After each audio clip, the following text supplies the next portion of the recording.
Welcome back. Joining me now is Crowle, who's the creative lead at Media Molecule, and we're going to be talking everything Tearaway Unfolded. This is one of my favorite Vita games. I love the world of Tearaway and the entire papercraft feel. What were some of the challenges you faced taking a game that was based in a Vita world and bringing it to the PS4? Well, it was very important to us to make sure, if we were going to bring it to PS4, that it was a real, true PS4 quality game and really made the use of the hardware. So a whole bunch of stuff that was designed for the Vita just wouldn't work at all, and we just had to ditch it. You know, there's no way that you could, you know, back touchpads. Exactly. It's like if what you go push on to make your fingers come into the world. It's already kind of quite a strange mechanic on the Vita, and we didn't want to make it any stranger by trying to port that over to PS4. So we took away a whole bunch of stuff, and then we looked at the game again, like got back to the drawing board, a little bit like the cutting mat you can see on the screen at the moment. And the whole team, we sort of gathered around, and we really kind of stared at the DualShock 4 and thought, well, you know, what could we do with this? And the level designers were interested in ways that we could use the touchpad to affect the scenery. We started to think about how the light on the back could maybe shine into the world. And we really just started again from scratch to come up with gameplay mechanics that would allow us to tell the story of Tearaway once again. It's brilliant. You can see in that trailer we saw at our pre-show, even the gusts of wind that you can shoot. And then you were talking about capturing characters, and you can actually hear them rattling around in your control. It's a very tactile world, and bringing that to the DualShock is, I think, so important. So this is actually a demo that we're watching right now. This is live. We have someone playing this back. It just looks beautiful. Thank you. It really, really does.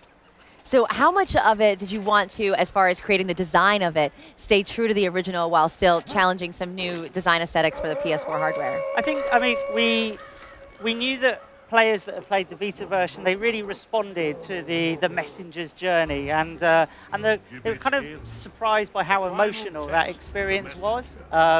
It kind of, well, it did take them by surprise. So we wanted to make sure that we got all of that and then built on it some more. We wanted to make sure that the journey that you go on through the game is a very personal one, and we brought in more creative features so that you can add into that world. And also making sure that you can share your experiences and take stuff out of the game, share it online. We've added in a whole bunch of cool new things. I mean, the camera was very popular on the Vita, taking photos in the game. We've now expanded that. We've got an animated GIF mode, which I love, you know, because the way the world moves is very, very unique, and seeing little animated looping GIFs of it is so cute. I think we might be having a bit of a GIF coming up right now. So there we go. We've got some crows flying around. That is adorable. Now, I noticed also, too, in the trailer, that it looked like someone was creating something on a tablet, and then they were basically making that the wallpaper. Sure. How exactly does that work in connection with the game? Well, we'd learned that a lot of players of the Vita version, they like playing it maybe with their children or with friends, but there wasn't necessarily something for that extra player to do. And it felt like a great opportunity to allow an additional, well, a whole bunch of additional players to all pull out their tablets, their phones, what have you, anything that can run the PlayStation app, basically, and start crafting and adding stuff into the game themselves. So they can be drawing on the touchscreen and send pieces of paper in and start customizing things. And it's all context sensitive. So if you're in a scene where the messenger's very close to the camera, you can then start adding eyes onto them or taking photos of your shirt and dressing them up in that. And it's like a way of like really making it a very personal experience for you and whoever else. Everyone's Tearaway Unfolded could be completely different when you go over and see someone else in the way they're playing it. Totally. I love that's brilliant. There's also some new PS4 exclusives, speaking of costumes and way to customize, that are based on some of the PlayStation characters that are coming out with the limited crafted edition. Can you explain some of that? Yeah, so we've got there's a Journey character, which I completely adore. One of my favorite games, so it's really nice to be able to bring a little bit of that game into Tearaway. I've also got a Kratos costume that I like the complete opposite end of like character design, and you know, he looks really great as well. He looks, you know, he's so he's looking so sort of mean and tough, and you know, he might be doing all the kind of playful stuff, but he's got the big scowl on his face. I love that. I love him looking out of place in this like cutesy little beautiful world. Yeah, he's like, what's happened to me? That's amazing. You also get some papercraft plans to play with yourself in the crafted edition. Yep. So yeah, you can actually make a papercraft version of Sackboy, bring in some of our other, you know, previous games in there, and I think it's a great way of bringing a little bit of the game outside of the game and being able to make it yourself.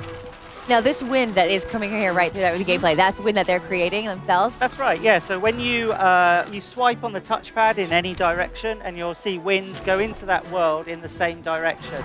So, so here we can be unfolding and changing the scenery. In a paper world, obviously, that has a great effect on the environment around you. So we've found that a really good way of sort of still having a very tactile and responsive feel to the game, but you know, done in a different way than we've done previously. Did you guys actually set up experiments in the office with actual paper and you see how different things react with it together? Because it looks so real. Yeah, no, it was very important for us to, we got several people involved, like we had a designer of pop-up books very early on the project who showed us like different techniques to make things fold and unfold, which, you know, instantly got all the level designers excited. You know, they could really see, so like, you know, until that point they were maybe sort of thinking, well, what can I do with a paper world? You know, you can't have the usual things like fire and ice, because, you know, you throw a lit match in, that's the whole world gone. World's done, yeah, end exactly. of days. So no lava, and like no spikes, because like you jump in a spike pit, they're just going to bend those spikes. So you know, we had to like, you know, think very differently from right from scratch. Yeah. That's so wonderful. We've got quite a battle scene going on in the background at the moment.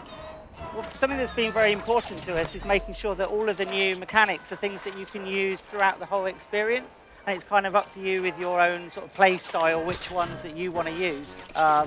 So in a battle like this, you might be throwing objects out of the game, swiping them back in again. You might be using the wind to catch enemies off guard and, you know, tumble them off the edge. What other methods have we got? We can actually pick up the enemies themselves and throw them into the control room and shake them around and like really aggravate them.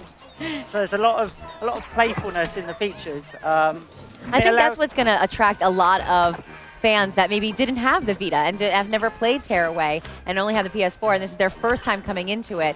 The fact that it's so interactive and so personal, I think that's something that is really going to draw a whole bunch of new viewers in and make big fans. So. Yeah. Absolutely.